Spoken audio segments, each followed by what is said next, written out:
There is a concept that is crucial to chemistry and physics, which explains why certain things go a certain way and not the other way around. Why ice melts, why cream spreads in coffee, and air spreads out of a tire. Entropy is commonly described as well, disorder with things becoming more mixed, messy, or random. But the best way to think about entropy is the tendency of energy to spread out. Well, we can go about thinking this way. Take these two solid cubes, which are comprised of 6 bonds each. The energy in each solid is stored in each of these bonds, which can be thought of as containers of units commonly known as quanta. The more quanta, the more the object vibrates or becomes hotter. There are many ways that this energy can be distributed in the solid, but still has the same amount of energy. Each of these options is called a microstate.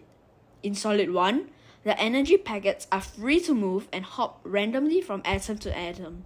In solid 2, there's less space for the energy packets to move around randomly.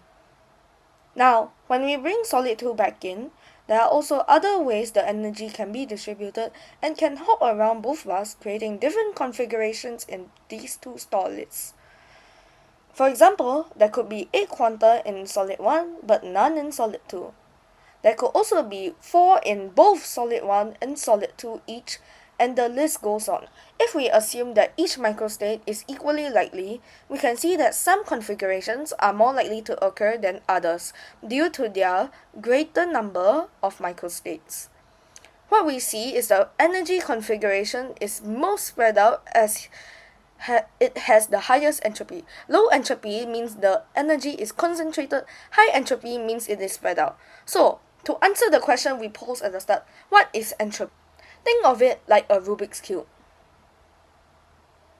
Now, when closing my eyes and making the Rubik's Cube turn at random, but how can I be sure that I am really messing this up? Well, I can't be absolutely sure that I am. However, since there are only a few ways that this Rubik's Cube can actually be solved, and trillions of ways for it to be at random, every turn moves the Rubik's Cube from a highly unlikely state of it being solved to a more likely state or total mess. So, if the natural tendency of energy is to spread out, how is it possible to have air conditioning when the interior of the house gets cooler but the exterior gets hotter? Energy is going from colder to hotter, decreasing the entropy of the house. Well, this is only possible by increasing the entropy somewhere else, in this case, a power plant where the chemical energy in coal is being released, heating up the power plant and the environment. In a nutshell, entropy just means how spread out the energy bonds in an isolated system are. Entropy also explains why things go in that way and not the other.